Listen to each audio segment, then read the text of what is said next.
Assalamualaikum warahmatullahi wabarakatuh. Selamat siang anak-anak kelas 12 yang Pohon cintai.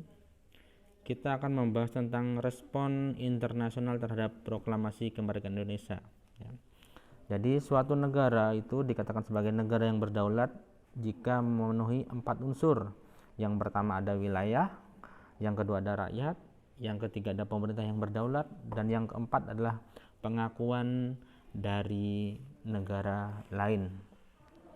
Pengakuan dari negara lain itu bisa kita peroleh setelah kita melakukan yang dinamakan diplomasi.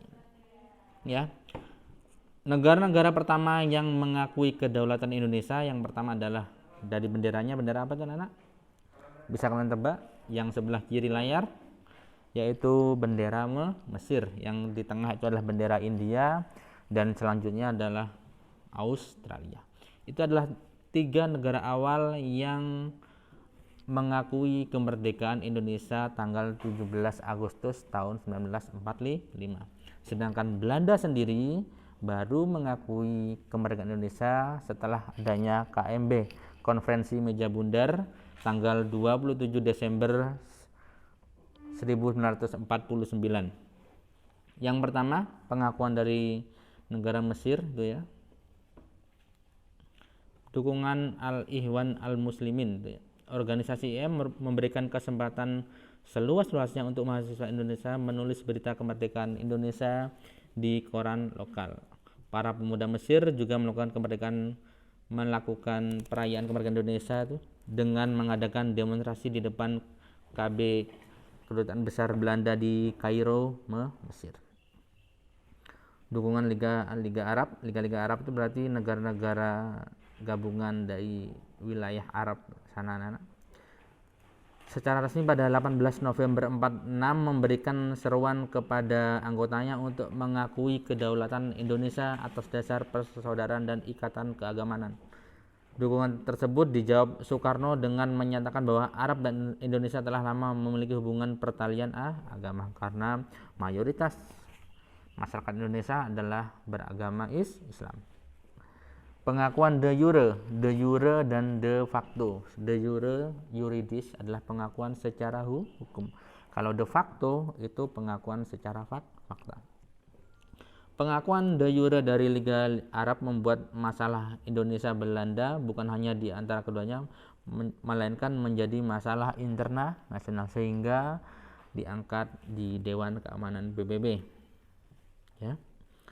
Ini adalah peta konsep dari pengiriman delegasi ke Mesir. 7 April 46 pengiriman delegasi ke Mesir, yang selanjutnya pengiriman delegasi kedua tanggal 26 April 46. 6 Mei 46 kedatangan Haji Agus Salim yang menyampaikan rasa terima kasih ke Ikhwanul Muslimin di Mesir, dan 10 November 47 Sultan Syahrir datang ke Mesir. Selanjutnya, negara selanjutnya yang mengakui kedaulatan Indonesia adalah India. India terkenal dengan Bollywood, ya, kalian yang suka film-film India itu ya. Pengakuan kedaulatan India yaitu kesamaan nasib antara Indonesia dan India menjadi dasar yang melatar belakangi hubungan Indonesia dan India. Jadi awal-awal merdeka dulu Indonesia itu memberikan bantuan beras sebanyak 500 ton ke India. Gunanya apa? Yaitu untuk mendapatkan pengakuan kedaulatan. Pada tanggal 20 April 1946 ya, Indonesia memberikan bantuan diwakili oleh Sultan Syahrir dan diterima oleh Sri Pandit Jawaharlal Nehru dari India.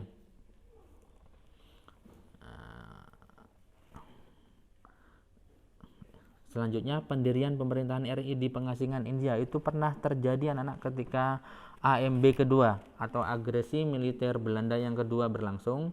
Indonesia sudah menyiapkan cara untuk mempertahankan kemerdekaan, di antaranya dengan mendirikan pemerintah pengasingan di New Delhi, India, yang mendapat dukungan dari Perdana Menteri Jawaharlal Nehru India.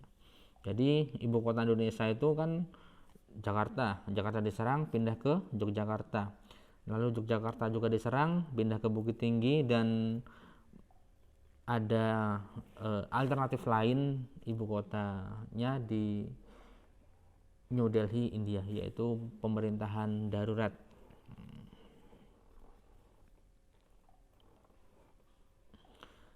Selain itu ada konferensi Asia, ya, yang tuntutannya antara lain mengembalikan pemerintahan RI ke Yogyakarta, membentuk pemerintahan ad interim Indonesia agar memiliki kekuatan politik di dalam atau di luar negeri paling lambat 15 Maret 1949.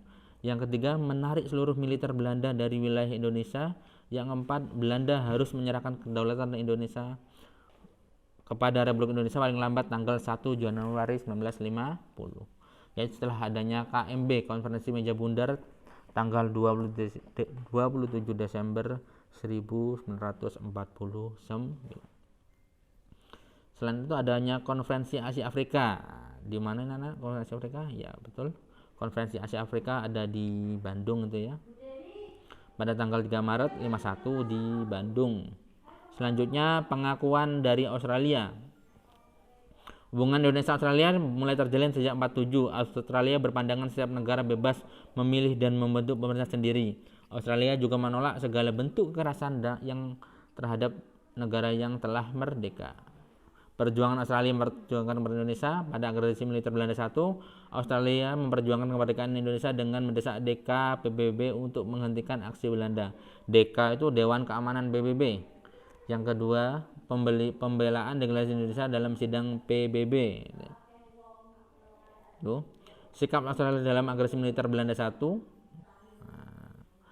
Adanya KTN, Komisi 3 Negara. Ada Belanda, Amerika, dan Australia. Australia mengecam sikap Belanda dan mendesak segera mungkin menyerahkan kedaulatan ke Indonesia. Itu anak-anak ya, dari pengakuan-pengakuan negara lain terhadap kemerdekaan Indonesia. Ya. Soalnya yang bisa kalian tulis di link komentar jawabannya yang pertama, ya.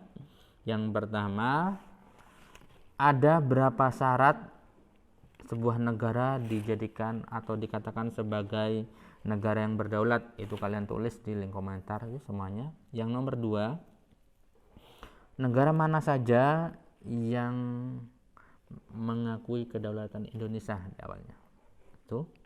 Selanjutnya, mengapa sebuah negara membutuhkan kerjasama internasional? Jelaskan pendapatmu. Ya, cukup 3 saja soal dari Pak Oni. Kalian bisa jawab di link komentar yang Pak Oni bagikan. Terima kasih atas perhatiannya. Assalamualaikum warahmatullahi wabarakatuh.